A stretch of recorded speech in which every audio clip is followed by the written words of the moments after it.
Welcome friends, have a nice day. இன்னைக்கு எபிசோடோட ப்ரோமோவில் பார்த்தீங்கன்னா, நம்ம ரோகிணி வந்து அவங்க அம்மாவை ஒரு வழியாக பேக் பண்ணி வீட்டுக்கு அமிச்சிட்டாங்க. அந்த சந்தோஷத்தில் வீட்டில் இருக்காங்க. திருப்பி வந்து மாமியார் கூட சேர்ந்து முத்துவும் மீனாவையும் டார்ச்சர் பண்ணுறதுக்கான ப்ராசஸில் இறங்கிட்டாங்க.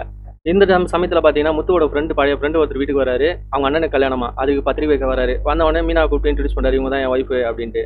அதே மாதிரி மனோஜ் இன்ட்ரடியூஸ் பண்ணுறாரு, இவங்க தான் என் அண்ணன் தெரியல உனக்கு அப்படின்னு. ஆமாம் கிரிக்கெட் விளாடமெல்லாம் கிரௌண்டில் பார்த்துருக்கேன் அப்படின்றப்பல. உடனே ரோகிணி கேட்குறாங்க, கிரிக்கெட்லாம் விளையாடுவியா நீ அப்படின்னு. அதெல்லாம் அப்போ சின்ன வயசில், இப்போலாம் இல்லை அப்படின்ட்டு சொல்கிறாப்புல. இப்போ தான் பிஸ்னஸ் மேன்ல அப்படின்னு சொல்கிறாப்புல. உடனே அவர் கேட்குறாரு, முத்து அவங்க ஃப்ரெண்டு மகேஷ் அவர் பேர். அவர் கேட்குறாரு, என்ன பிஸ்னஸ் பண்ணுறாரு அப்படின்னு. அவனா சிட்டி உள்ள ஒரு பாத்திர கடை வச்சுக்கிறான் அப்படின்ட்டு சொல்கிறாப்புல நம்ம முத்து வழக்கம் போல் நக்கலா. அதுக்கு உடனே இல்லை ஹோம் அப்ளைன்சஸ் அப்படின்னு சொல்கிறாப்புல மனோஜ்.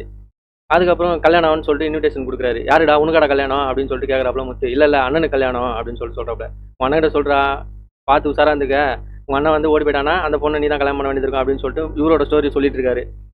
இப்போ நான் மாடி அவஸ்தப்படுற மாதிரி நீயும் மாடி அவஸ்தப்படுவா, பார்த்து உசாராருன்னு சொல்கிறாப்புல. அதை கேட்ட உடனே விஜயா சொல்கிறாங்க, பாத்தியா இது வரைக்கும் ஒன்றா அப்படியே கூடி சந்தோஷமா இருந்ததுங்க, இப்போ அவன் மனசுல இருந்தது வெளியே வந்துச்சு பாத்தியா, மீனாவை பற்றி என்ன நினச்சிட்டு இருக்கான்னு சொல்லிட்டான் பாத்தியா அப்படின்னு சொல்லிட்டு சொல்கிறாங்க நம்ம ரோகிணி கிட்ட. அதை கேட்ட உடனே மீனாவுக்கு ரொம்ப மனசு உடஞ்சி போகுது.